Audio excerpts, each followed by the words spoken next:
This meeting will be recorded and it's also being live streamed. So just a heads up to everyone in the call. Yes. Welcome to the Kelp and ILA monthly webinar series of July 2025. This is something that we do in collaboration with Indian Lawyers Association at Kelp. A little about Indian Lawyers Association. It is a voluntary professional organization for legal professionals in India. It has been formed as a formed to shape the future of legal profession across the country.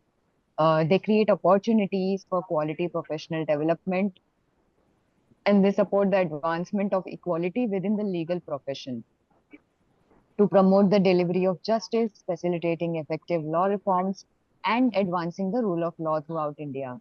It offers access to practical resources to help legal professionals improve the administration of justice, establish ethical codes, and build a professional network. So, ILA also promotes the exchange of information among its many chapters nationwide.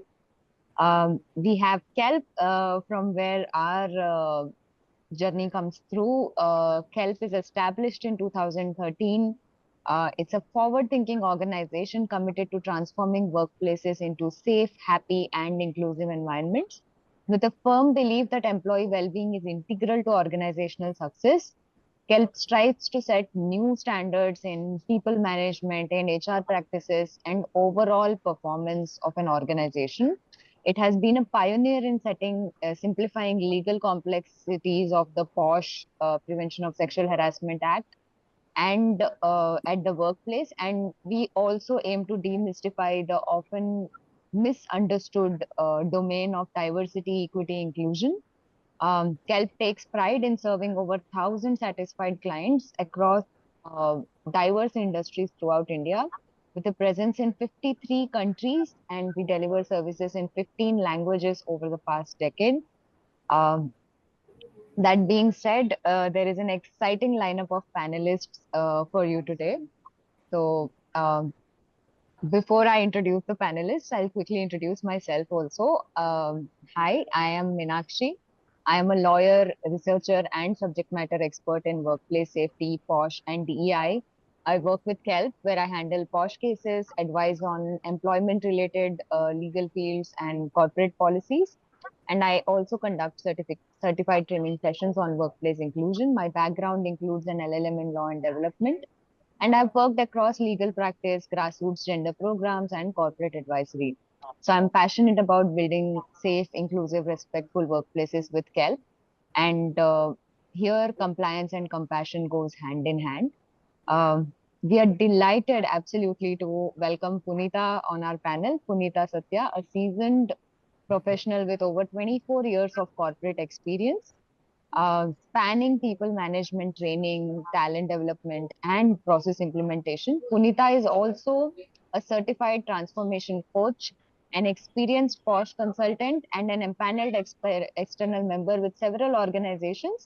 She has led the implementation of Vishaka guidelines and the PoSH Act across workplaces in India for a decade and making her a trusted SME. And we trust her as a subject matter expert at Kelp as well. She supports us and our organizations through PoSH trainings, case investigations, IC monitoring, and broader DEI interventions like unconscious bias and inclusion programs.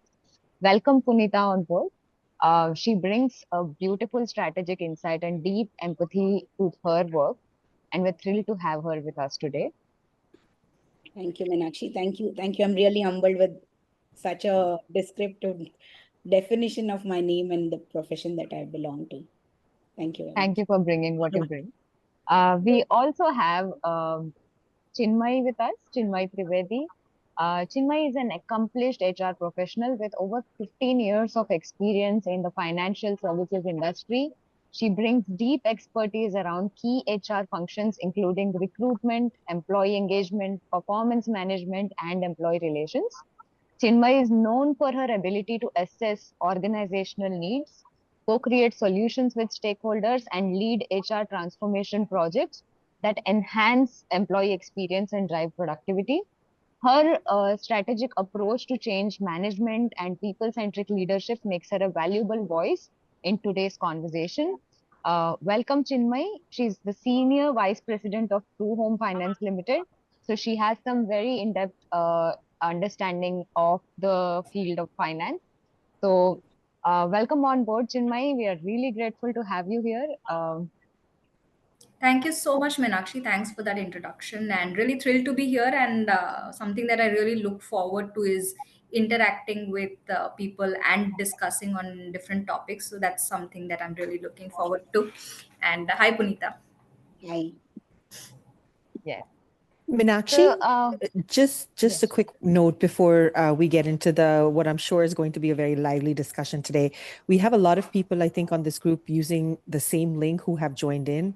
I'd request everyone to check their display names and change it to their actual name.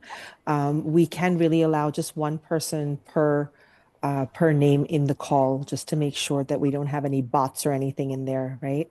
And what you can do this while the session continues, but please make sure that by 4:12, your names are changed so that we can keep you in the conversation as part of the session.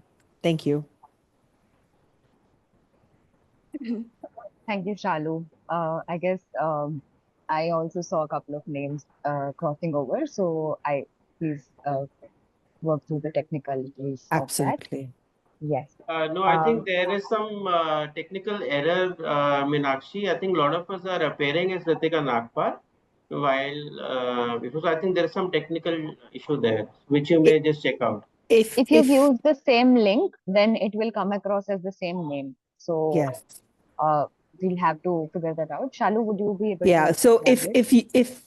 if folks have used a link that was shared with them to join, then it's going to display the name of the person who created that link, and that might be why you're experiencing that difficulty. You should be able to go in and change your display name independently so that it reflects your actual name. Yeah, sure. Okay. Yeah. All right. Thank you. Okay. Now these technicalities apart, we are here to talk about something very important. So this time our topic is very interesting and also something we all have dealt with if you are even remotely engaged with PoSH or not, managers, right? So to get involved or not to get involved, the manager's role in PoSH cases. So today we are going to discuss why this conversation matters to us. Why do we need to have a conversation about managers in PoSH cases? They are not part of the IC, they are not part of the complaint, but managers hold immense power and they really need to understand PoSH from a very different lens. They are often the first points of contact. Um, any incident occurs, they are the eyes and ears of the company on the ground. And anything happens, we first reach out to our manager saying, "This has occurred. Can you help me with it?" Right? Um, they must balance empathy with procedural boundaries. While a very well-meaning manager might want to resolve an issue for their employee, they really need to understand that there is a trained internal committee in place and take their support in solutioning it rather than taking it upon themselves. When they should step in, when an employee is sharing concern, or if they see any unsafe behavior happening, and when they should step back, when a case is formally lodged under IC inquiry, or they should provide the details of the complaint to the internal committee, provide details of the internal committee to the person who is reaching out to them. So, while doing that, they need to actively step back from trying to resolve the situation.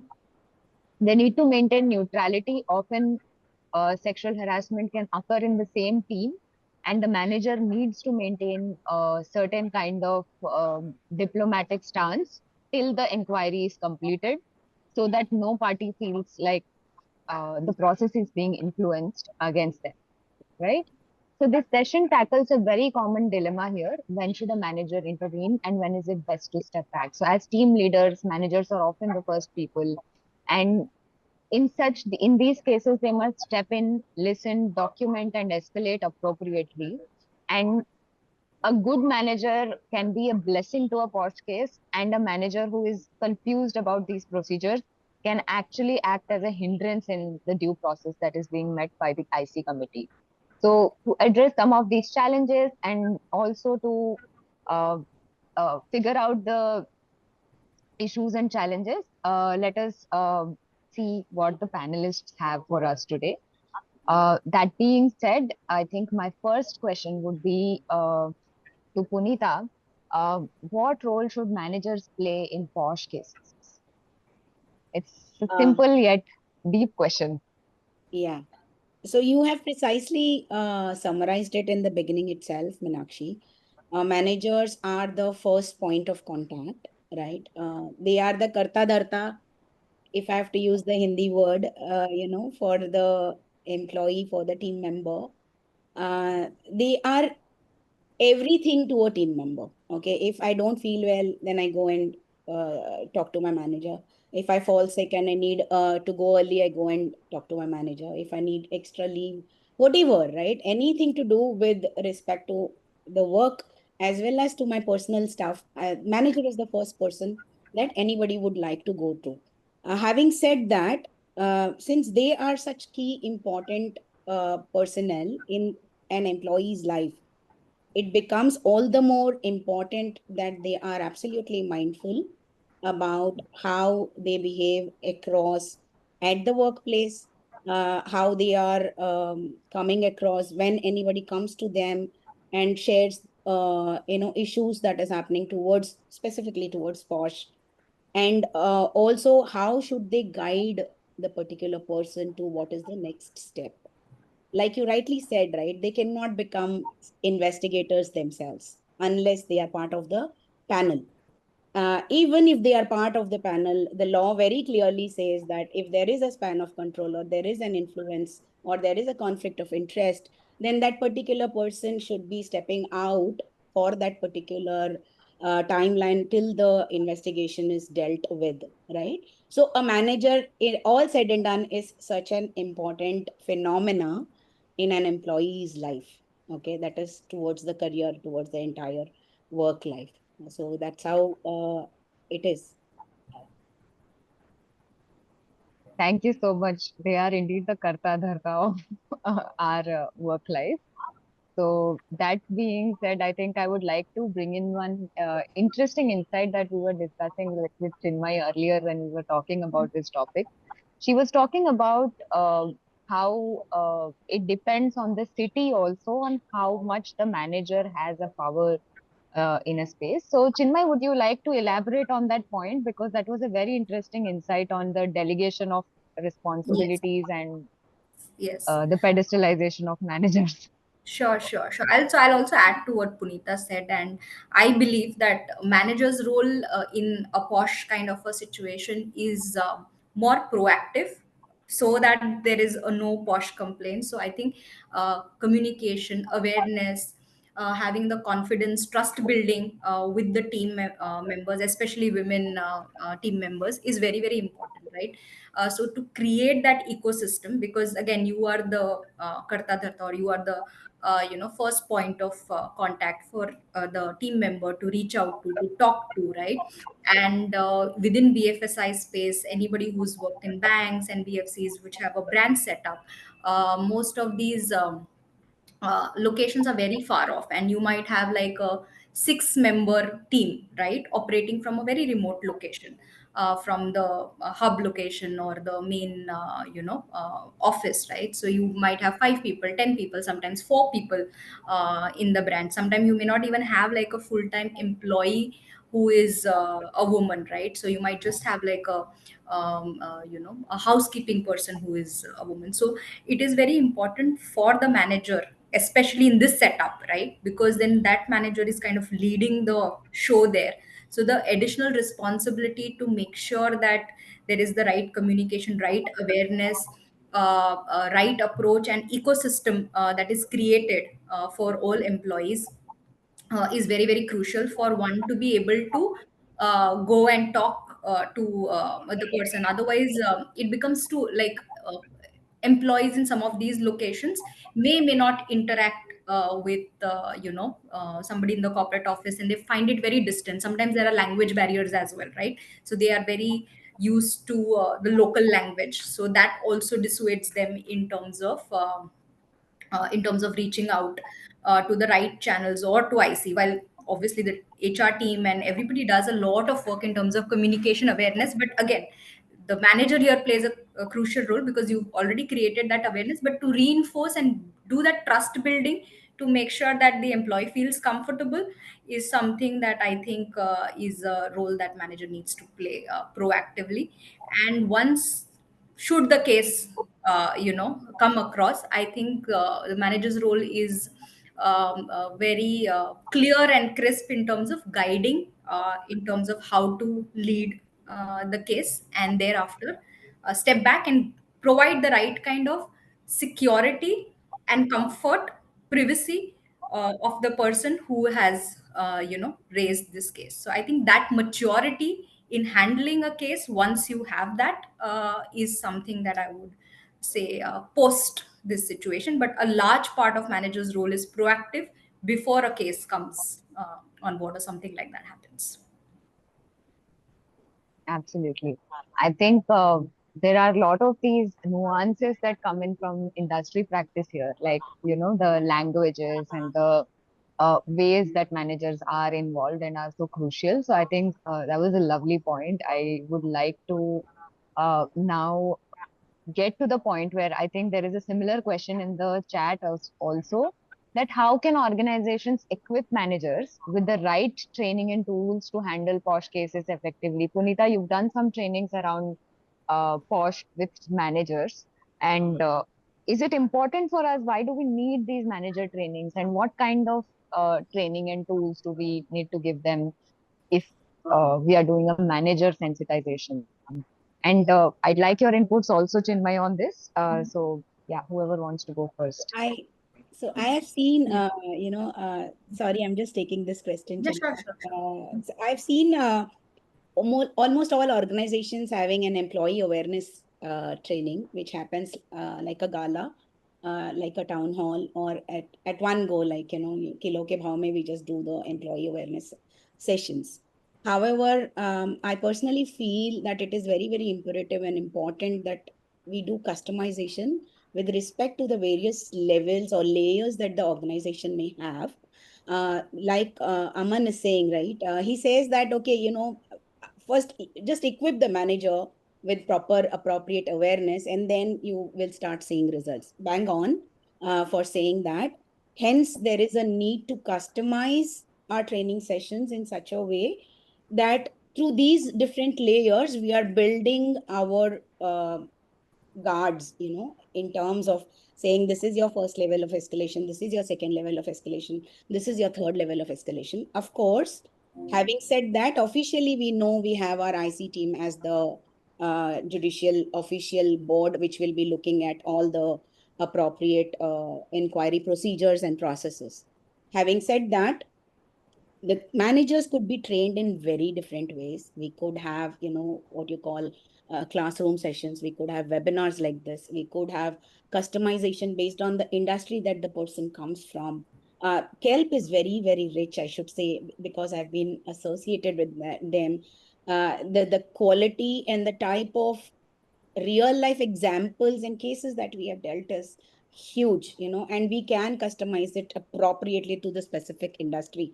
All the more reason why customization becomes the flagship of Kelp, right? So it is important that such customization happens at all levels wherever the managers are there, taking the examples or real life cases so that they can relate to it at a larger place, and also come back with the experiences, the way it is being dealt with, what are the different ways, like Chinmay said, right?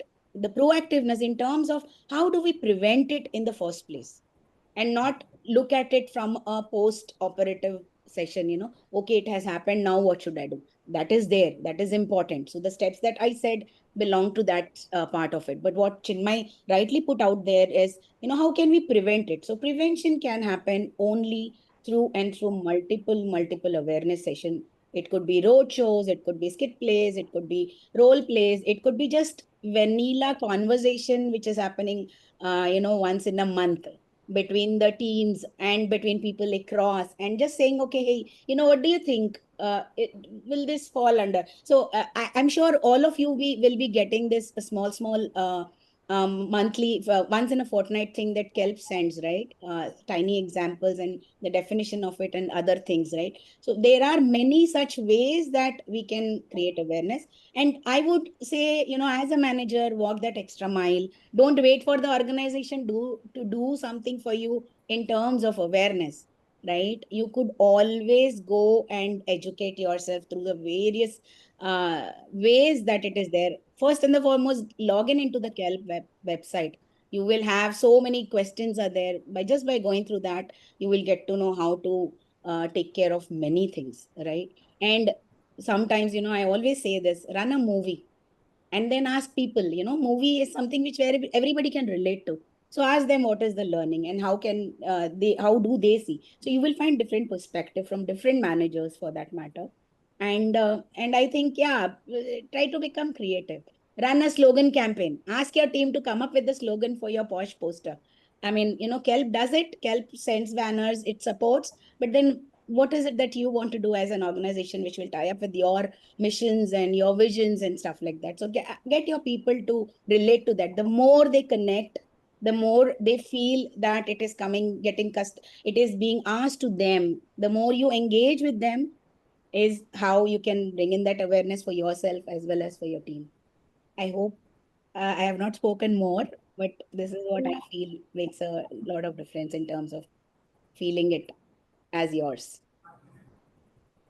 Absolutely. I think that was really, yeah, I think some of those points just hit so hard for us that when we try to see how specifically you are doing timely intervention, doing that conversations with managers. It doesn't have to be some shebang that you're launching.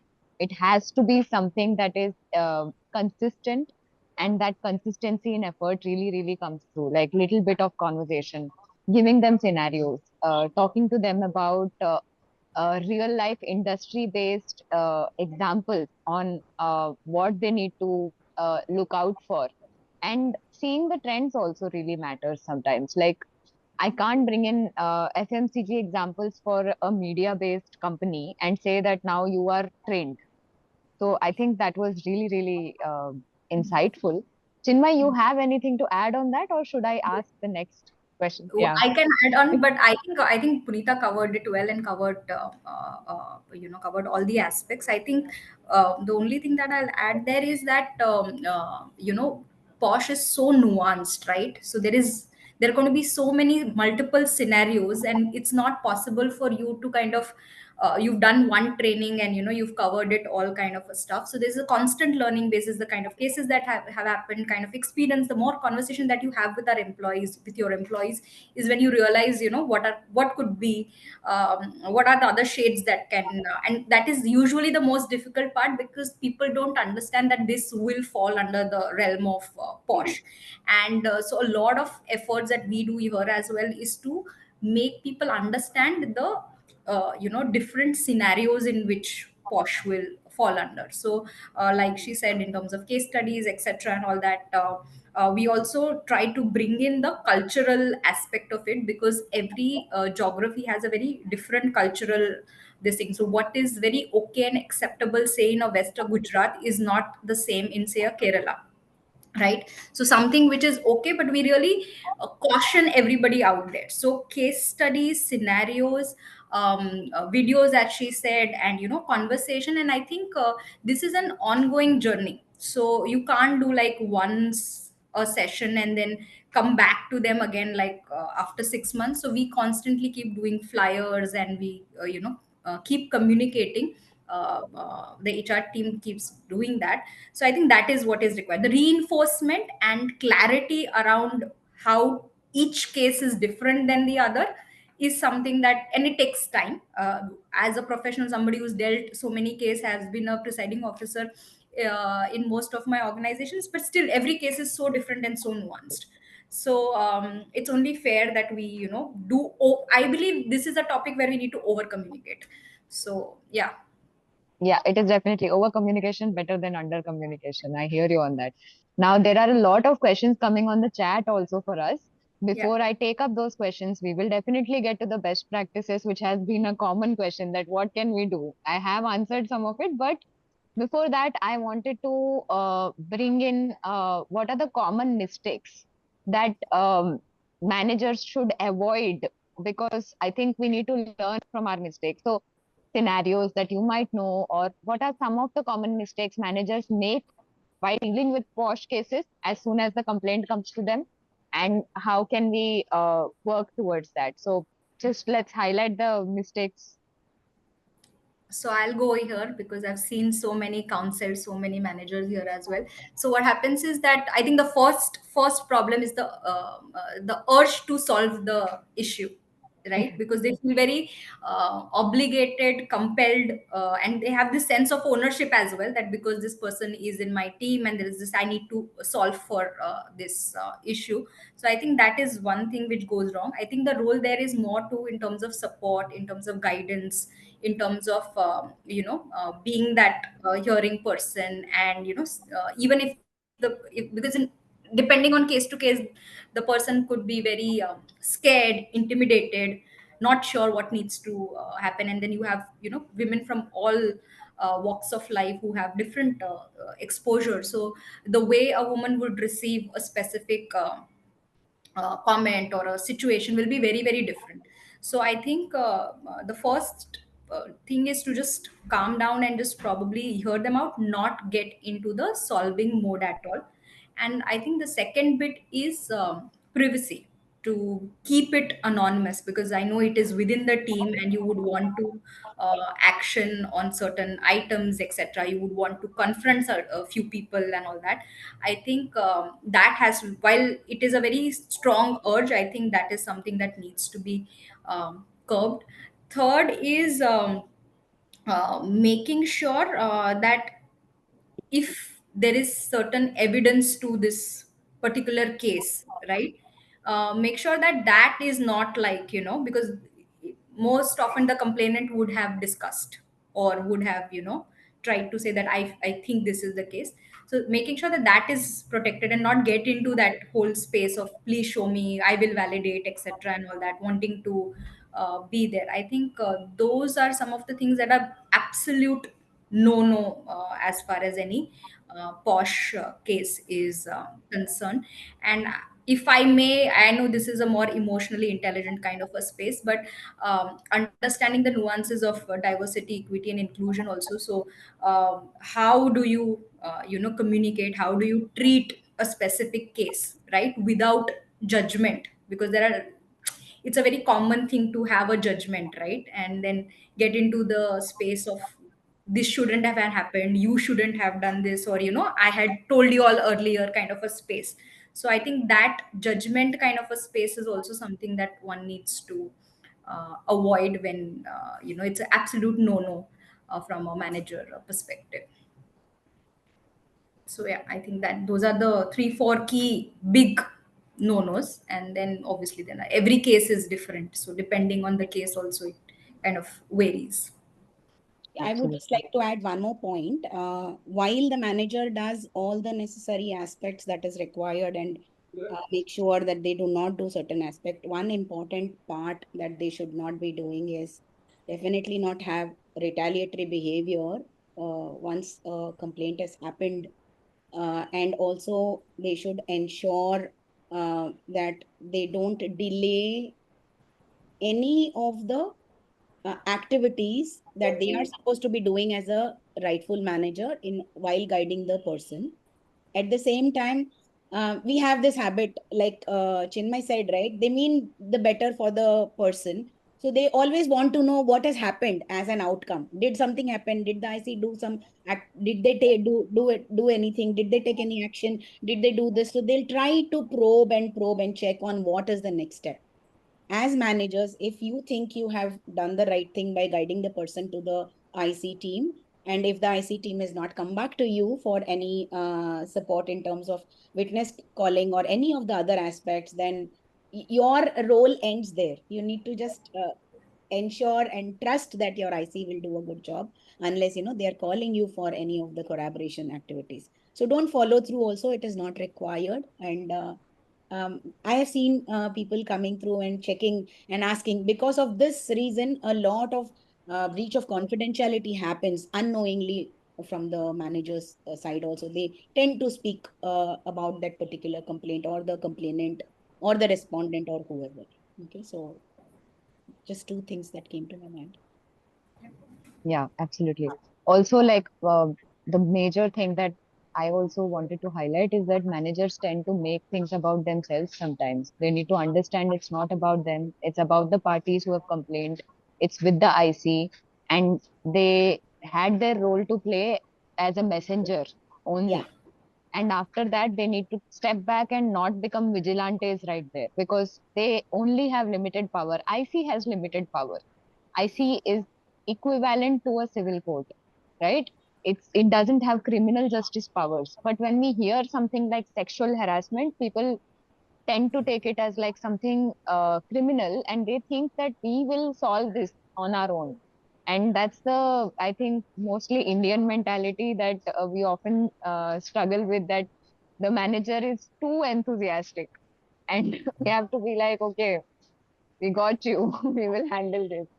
So I Yeah. think that's very important. In fact, I wanted to bring in a story here that my first PoSH case that I handled was because a manager 1 year ago tried to resolve the crisis on his own, and as soon as he left, the situation started again. The person started repeating the same thing.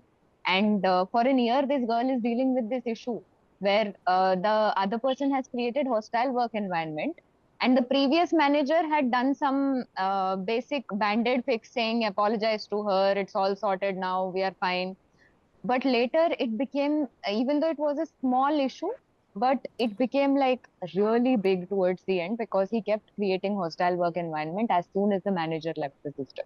And IC had no way to process what exactly action was taken, because the person was gone. So these are some challenges that were faced in that particular space. So it was definitely a big problem that the manager tried to handle. So sometimes the help that is being done can actually not be help, and it might actually escalate issues which are probably not something the manager is equipped or trained to deal with. ICs undergo 6 hours of training to understand the nuances of PoSH. So somewhere managers need to go through a separate training than the employee awareness to understand what are their roles, where do they listen, inform, how do they document, who do they involve in the process. I think these are some nuances that are coming through. Now, we will cover best practices in the last 15 minutes.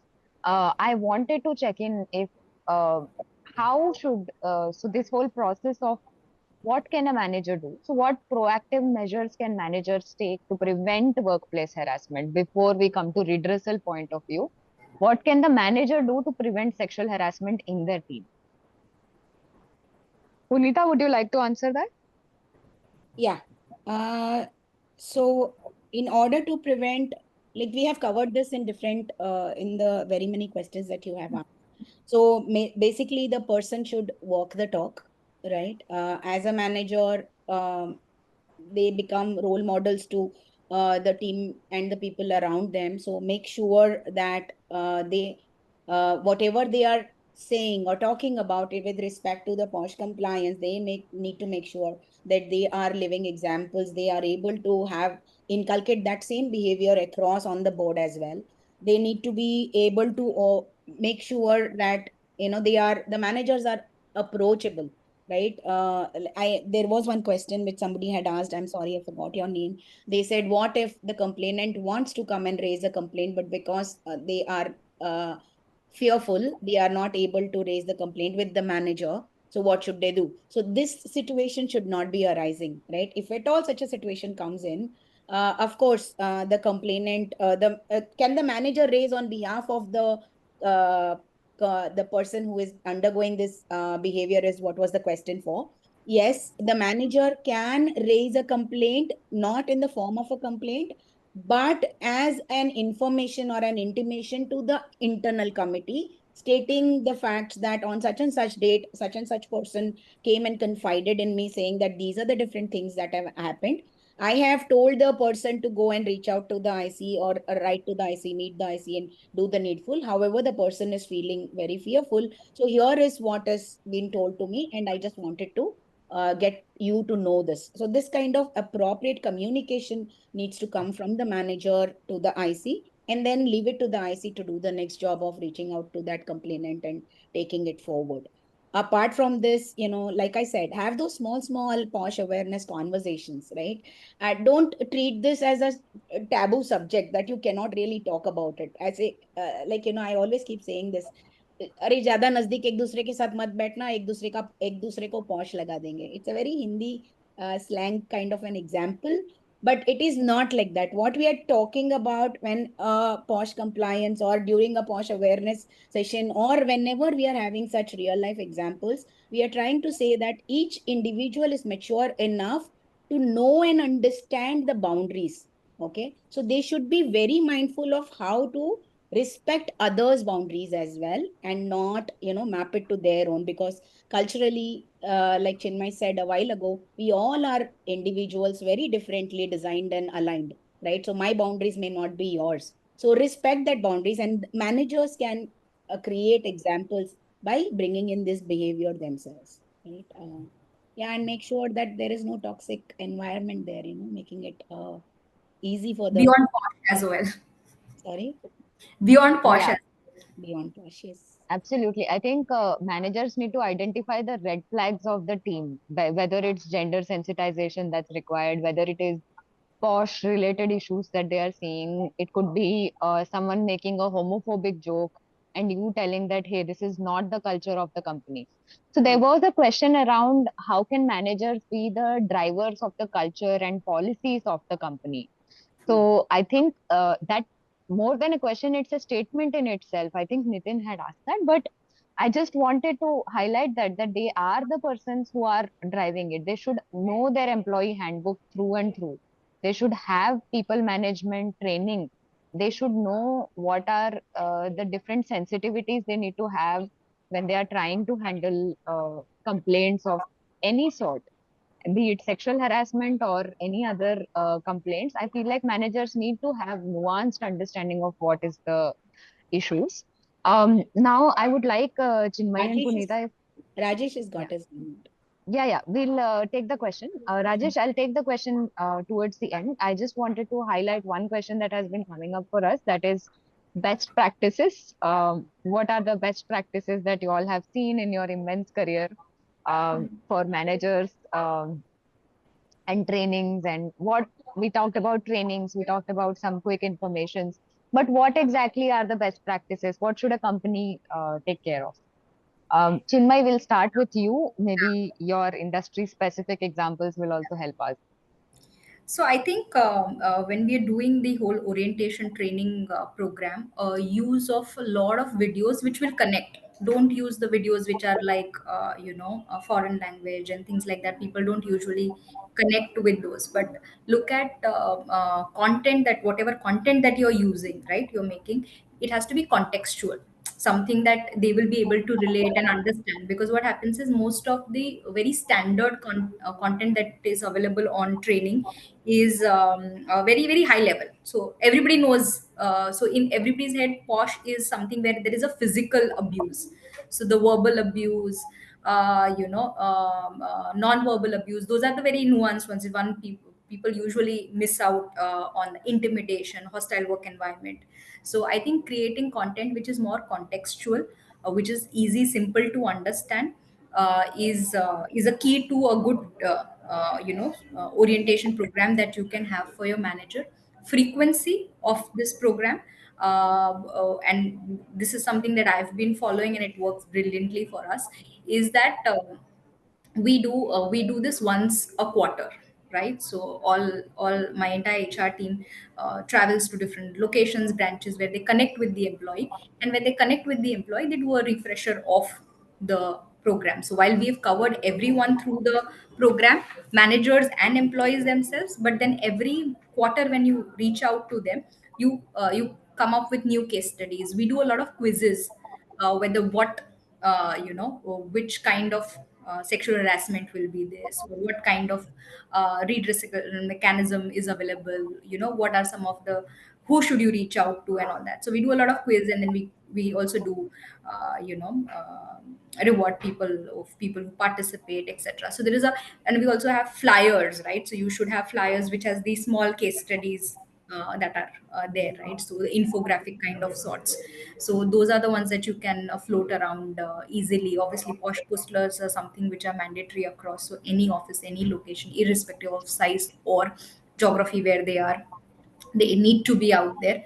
But we do a very curated content, I think, and that sticks because that's something that resonates with people. And constant communication. So this is a topic where we can't just do it once in this thing.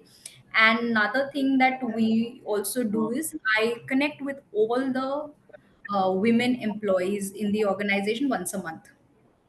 It's just like an open safe space that we create, and just say that, how is everything. It also helps and other HR agenda in terms of communicating, engaging, etc., and all that. But then beyond that also, that there is somebody available to you, at a this thing. So I make sure that I take time out to engage and connect with them beyond that. So you create as many channels of communication and awareness at different points in time. And as I said, a lot of case studies and a lot of information, awareness is what we focus on. I think that really covers a lot of it. Yeah. I hope that was helpful because this was the most asked question in the audience. Punita, Just do you have any additional inputs to that? just one line I want to say, managers can be the ears and eyes for the IC. They can be the dipstick in terms of how the entire environment or the culture the organization is becoming into or getting grown as, right? So they can be that, right? Just like how a responsibility is given and you have been called as a manager or you're being labeled as a manager, just own it up in that sense, and that should just take care of all the behaviors at your end and how you will take care of things. Important part is wherever you have a question and you feel that okay, you doubt it and you do not know it, then don't go overboard trying to explain or asking whatever you do not know or discussing on that topic. If it, even if there is an iota of doubt, if it, whether it is sexual harassment or not, reach it out to the IC team and let them do their job. They will leave it to the HR, or they will leave it to the grievance cell or wherever it is, because they are trained to do that, right? So whenever in doubt, don't go overboard and don't cross that boundary. Make sure, definitely always, be approachable and not have the retaliatory behavior, which is something very important. Non-judgmental. So many things we have said, so I just added to it. Yeah. Adding to, I think, whatever you all have already said, one thing I think I wanted to point out is that definitely managers are the ears and eyes. They also are they need to be the drivers of culture in a way that they have the pulse of what is going on right now. So sometimes managers need to learn how to not be imposing their own morality on others, but to understand different kinds of subjective understanding of morality that comes through, right? We are not appointing moral police for the teams. We are appointing people who are going to be understanding and sensitive enough. And with current issues that I am seeing is that there is a generation gap between managers and the people that are working in their teams. So they are mind blown with the kind of changes that are coming through, like with the Gen Zs having uh, little to no boundaries at all with each other at workplaces. They treat workplace also like a very friendly environment compared to what millennials or boomers or all the other generation X, Y, whatever, they treat it more. The professional approach is changing, the landscape is changing. So I think managers need to also have a pulse on that. Recently I was mentioning in the chat to one of the people who asked this question that We did a training on Gen Z understanding for managers, just to understand the new age sensitivities on what is the current definition of sexual harassment, because it is changing. We can't sit and victim blame that why did you talk to the person? Why are you Instagram following this person? We can't tell people to not have digital footprint, because digital footprint is currently the brand image of an individual. So we can't say, why do you have all these profiles? Why are you talking to everyone? So that understanding changing of modern relationships and how people are interacting is very, very important for us to know as managers, and that training needs to go. There was also one company which had asked us to create an emoji chart and explain how certain emojis can have double meanings and Yeah. sexual connotations, because he was sending, like, one of the managers was sending these emojis to people without actually knowing what it means. So it was causing a little bit of a discomfort. So we had to create this emoji chart and explain it that, all of these things have different meanings now. These stickers and GIFs are on a different level. Technology has changed. AI is entering. So that technological understanding for managers is also really important, other than just handling and also this understanding that now you are no longer just a technical senior, you're also managing people. So you might be a great engineer, for example. You might know technically what needs to be built, but you might not know how to handle people. So that humbleness needs to come in managers, that I want to learn people. Now that I'm working in and handling, managing people, I have the lives of people under me. I need to know people. So that pulse needs to come in. With that being said, I think there was one hand up from Rajesh. Would you like to ask your question now?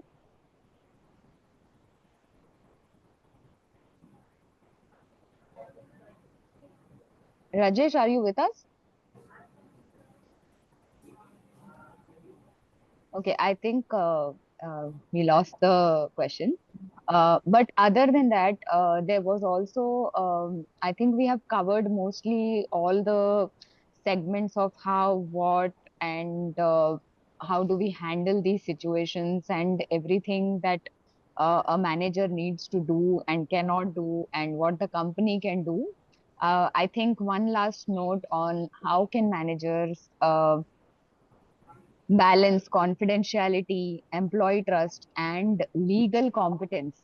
This is a Rajesh, you're not question. audible. Rajesh is saying, I'm not sure if I'm audible. Rajesh, you're not audible. You can type. Yeah, you're not audible. Can you type your question? Yeah, I just wanted to ask this question on how can managers maintain confidentiality, the legality, and how can they notice and prevent any kind of retaliation? How can they not retaliate themselves, and also more often than not be a part of the case themselves as respondents? How do we handle that power? Because absolute power does corrupt absolutely. So, uh, is delegation something the key?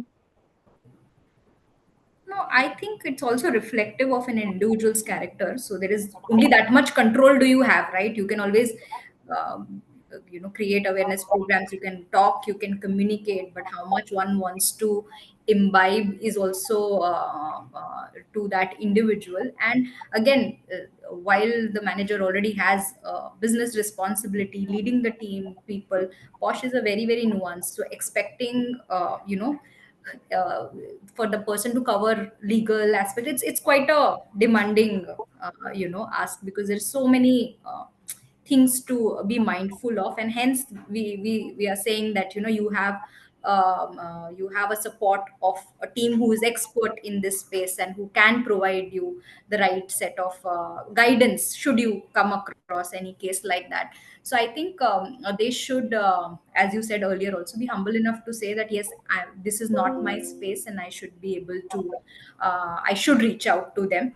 But I think beyond that, I don't think you one can do much, right? So you also have, so from a Posh perspective, it is you create awareness and you've put controls in place, right? So that you know that things are in check, right? But that other aspect of how can we sure that he is not going to be in the respondent space? That's not something that we have a control on, but you should have a very good governance and control mechanism processes which will pick up these situations, right? So the point that you said, that they are so empowered, so with empowerment you should also have certain accountability that needs to be put, and that has to be done systematically, right? So when we are doing branch audits, when we are speaking to employees, so when you do your annual engagement surveys, when you do annual feedback surveys, manager feedback surveys, what I spoke about in terms of connecting with, especially with women employees, just like creating a space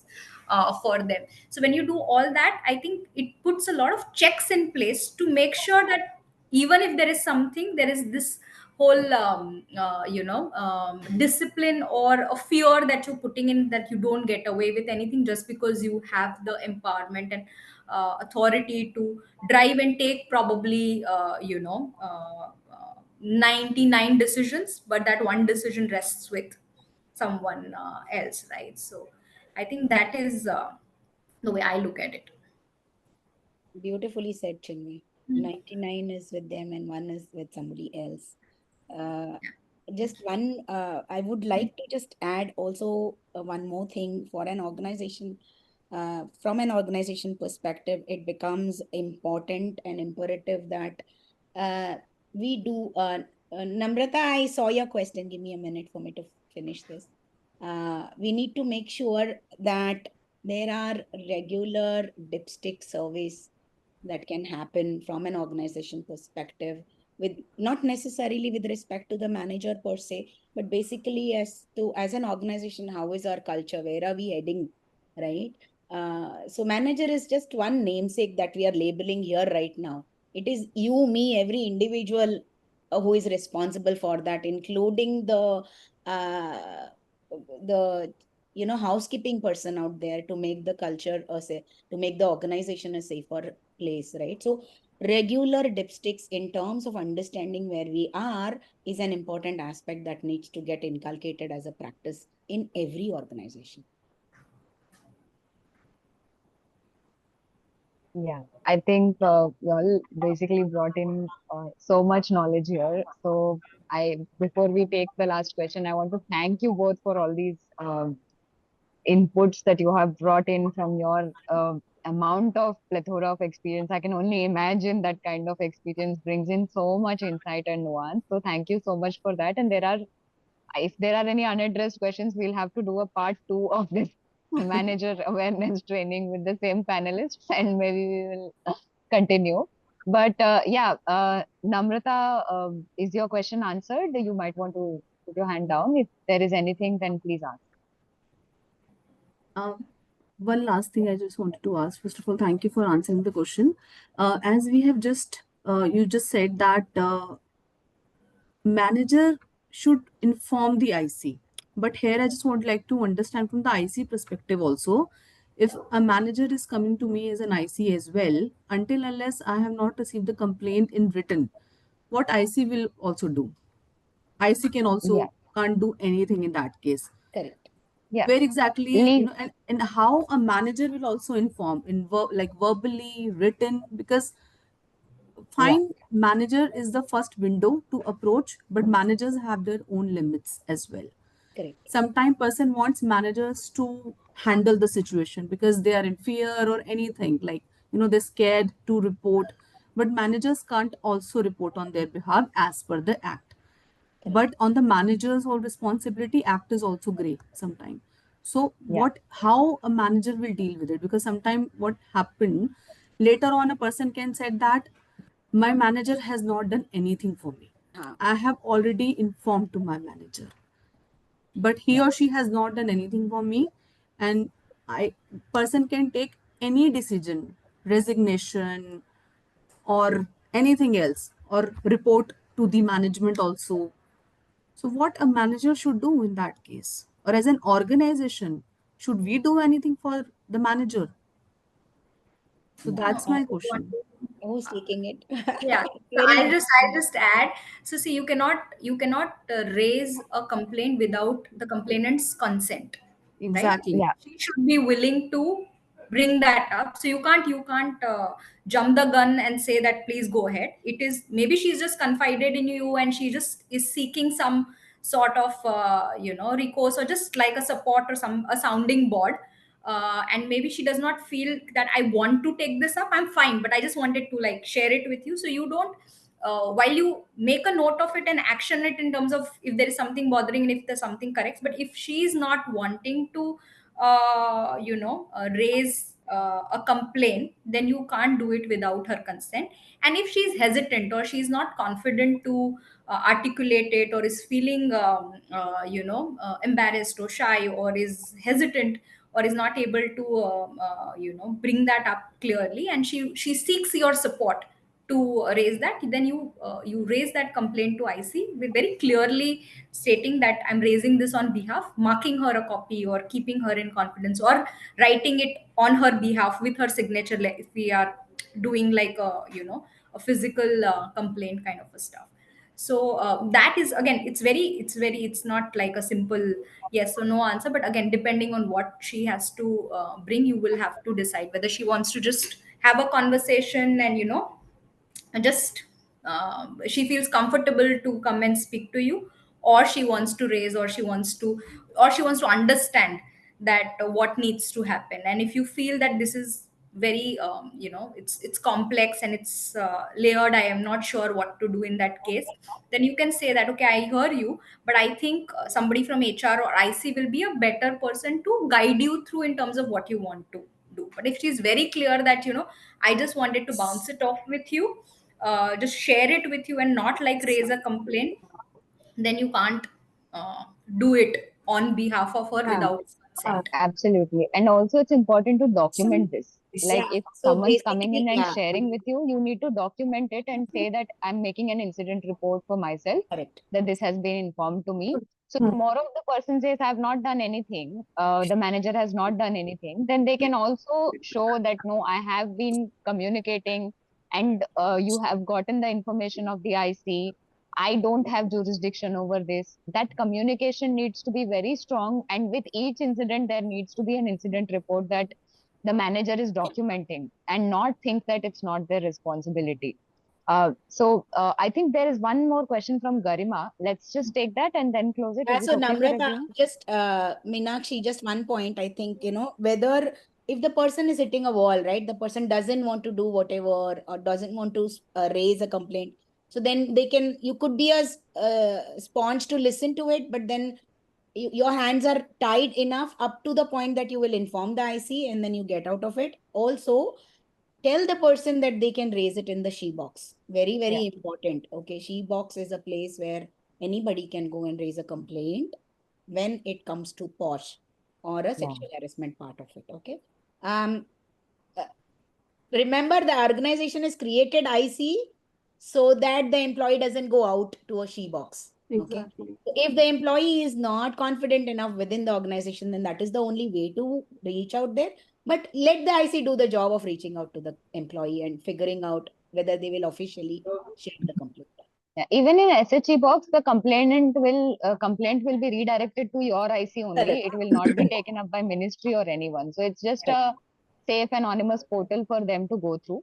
Correct. That being said, Garima, would you want to ask your question Yes, quickly so ma'am. that we Yes, can? ma'am. Thank you Yeah, so yeah. much Please go for ahead. thank you so much, ma'am, for giving me opportunity. First of all, ma'am, No actually, problem. I have two questions. Even it's a doubt from Raigad area.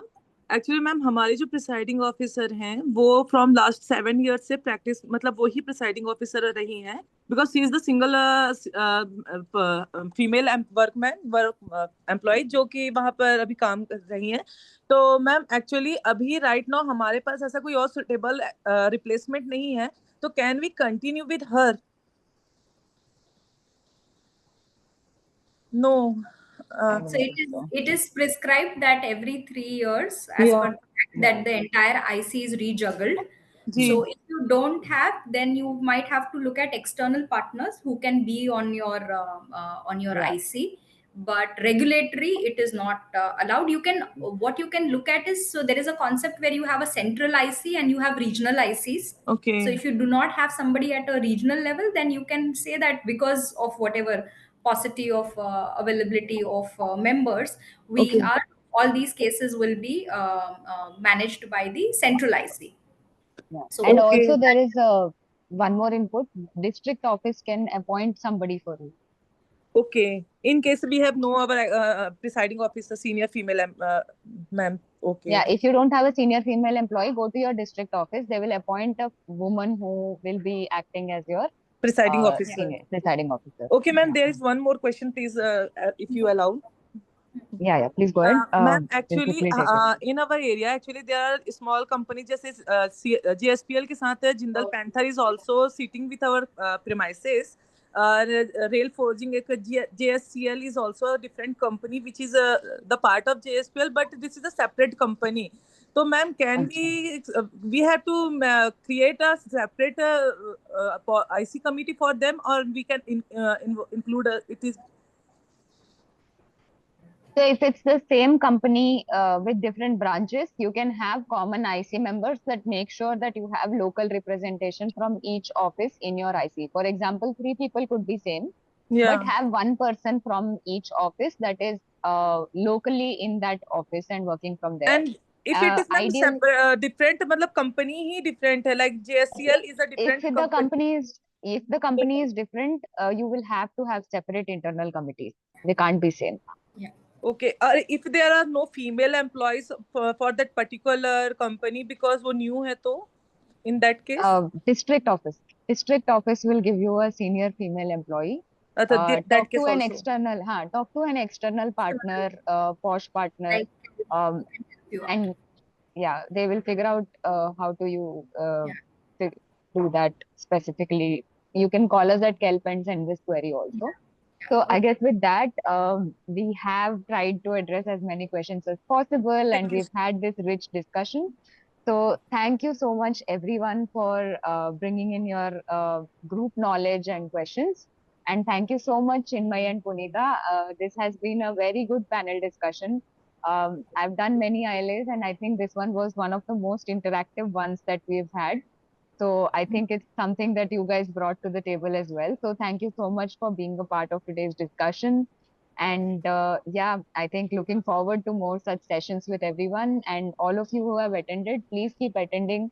We keep doing such sessions every month, and it's lovely to have you all here. So yeah, thanks everyone. You have been wonderful, and thank you to Thanks. both the panelists again.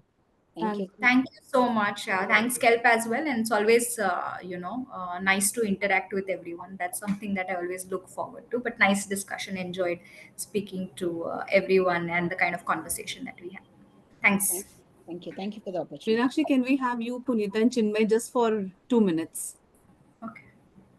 Sure, sure.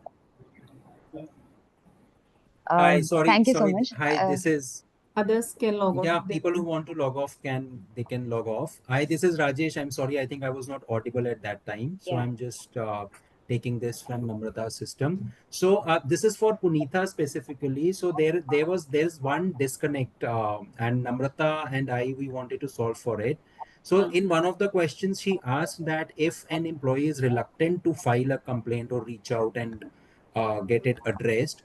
However, she or he has spoken to the manager. Now, you mentioned that the manager can walk up to the IC and inform them that this employee has reached out to me. What is it that I should do? No, no. It's not what is it that I should do.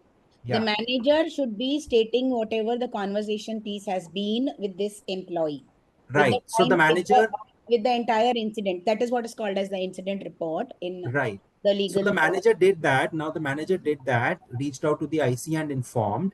Now, what will be the role of IC after that? Can the IC reach out to the employee in that case Yes. and Yeah, tell IC him? can reach out and speak to the person and say that this is what has been brought to our notice. Would you like to take a look at it and show the entire complaint? Okay. And even if after that the person says, hey, you know what, I've got nothing to do with this, I don't want to bring it to you, then you should leave the person as is. We don't have control over But it. But Okay. will that that will be not? a trust breach, na? But That will No, will no, be that a not trust breach. no, no, no. impact the relationship between the manager and that employee? That why did you on my behalf go to IC without my consent? No, so did the employee categorically say that it need not be going to anybody, and she or he, or whatever the gender is, the person was just confiding? So the See, the manager. responsibility here, the manager has two Yes. responsibilities. One as a friend listening to the person, but as an employee and as a representative of the organization, it becomes his responsibility to reach it out to the appropriate official. That अगर is fine. यही So बात I was चोरी with. होती, So अगर this, यही बात, this sorry, अगर यही बात चोरी की होती तो वो कोई हाथ धर, वैसे हाथ पे हाथ धर के बैठेंगे नहीं ना. You will inform that there is a theft being happening or it has happened, right? This is the same thing. Now the IC's responsibility is to make sure that they check, give the person a comfort level ki, we will deal with it, we'll make sure that we are following all the principles of natural justice, we'll make sure confidentiality is maintained. Give that comfort level to the complainant, saying that they need not be fearful because our IC is doing good. Okay, we are here to support you. Right. Even after that, the complainant says, hey, I never told this. The complainant can 100% say this. I never told this to the manager, वो झूठ बोल रहे हैं. अगर ऐसे उन्होंने Then बोला, then the IC will say, okay, thank you for saying this. You have that communication with that person, saying that we showed you whatever we had received as information without quoting whatever it is. And because you said that it has not happened, we just want both of us to be on the same page and make sure that communication is accepted by that person or signed off by that person. So everybody is right in their own way and the organization is not getting into any legal trauma. all Okay. right. Thank okay. you so much. Thank I you. think Thank you. thank you everyone. Reach out to Meenakshi, if us you at want to add anything. Meenakshi, if you want to add anything. yeah, no, I think you pretty much covered it. Definitely make a report for yourself that we have reached out to the complainant and they did not agree. Make sure you assure them firstly of safety. Check in why they don't want to file the complaint. And also let the manager tell the person, sorry, let the manager tell the person that I am going to report this to the IC as an information so that they know in advance. Tell the manager that hey, you have communicated this to me. While I will not make a complaint, but there are better people equipped to handle this situation. Let Yeah. me inform them. This will not be treated as a formal complaint until you wish to file that complaint. So that communication will reassure the complainant that you are not reaching out of some kind of gossip mongering, but out of getting the complaint from them and taking necessary action. So I think that's pretty much it. With that being said, I think we've shot up our time a little bit. Please reach out to us at Kelp. We will be able to answer this query, Namrata. So, and Rajesh. So, thank you everyone for your time, and we'll see you again next month with another interesting and engaging topic. So, until then, goodbye. Bye, everyone. Yeah. Thanks. Can I Thank log off from